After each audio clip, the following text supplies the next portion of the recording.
సాధక ప్రియులందరికీ నా యొక్క నమస్కారం. ఇవాళ మీకు అద్భుతమైన వాక్కు సిద్ధి మంత్రాన్ని తెలియజేస్తున్నాను.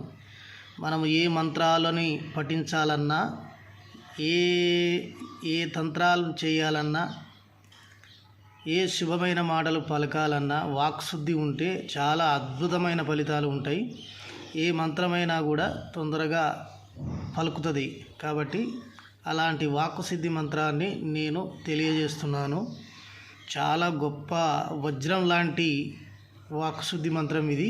ఈ మంత్రంతో వశీకరణం కూడా చేయవచ్చు. వశీకరణం కూడా జరుగుతుంది. మనకు ఎక్కడ పోయినా కానీ అందరూ మనకు వశీకరణం అవుతారు.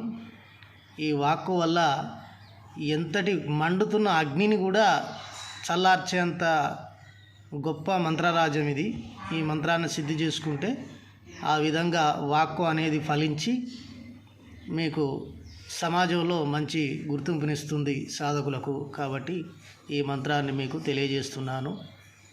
ఈ మంత్రం వచ్చేసి ఓం ఆం హ్రీం ఐం క్రోం వజ్రకరణే వాచా సిద్ధికరి ఆం క్లీం సౌం గ్లౌం క్రోం ఏహి హుం ఫట్ స్వహ.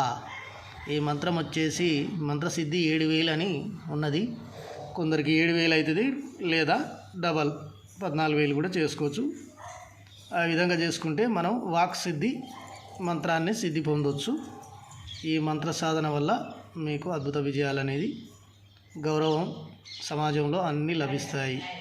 ఈ మంత్రాన్ని మీకు దగ్గరలో ఉన్న గురువుల ద్వారా స్వీకరించవచ్చు, లేదా నాతోని మంత్రాన్ని నా దగ్గరికి వచ్చి మంత్రాన్ని స్వీకరించి ఉపదేశంగా స్వీకరించి చేసుకోవచ్చు. శివరాత్రి దగ్గరలోనే ఉంది, వెంటనే అమావాస్య కూడా ఉన్నది. కావున సాధక ప్రియులు ఈ విషయాన్ని గుర్తుంచుకొని నా ద్వారా తీసుకునే వాళ్లకు నేను గురుదక్షిణగా 10,116 తీసుకోవడం జరుగుతుంది. కాబట్టి మీరు కావాలి అనుకున్న వాళ్ళు నా దగ్గరికి రావచ్చు, లేదా మీ దగ్గరలో ఉన్న మహావిద్య సాధకుల దగ్గర ఈ మంత్రాన్ని తీసుకొని కూడా చేయొచ్చు. స్వతహాగా తీసుకొని చేయడం వల్ల ఫలితాలు అనేవి ఉండవు. అది మంత్రం అనబడదు. గురువు ద్వారా వచ్చింది మాత్రమే మంత్రంగా భాషిస్తుంది. కాబట్టి ఈ విషయాన్ని మీరు గమనించగలరు. అలాగనే నా ఛానల్ని సబ్స్క్రైబ్ చేయవలసిందిగా మనవి.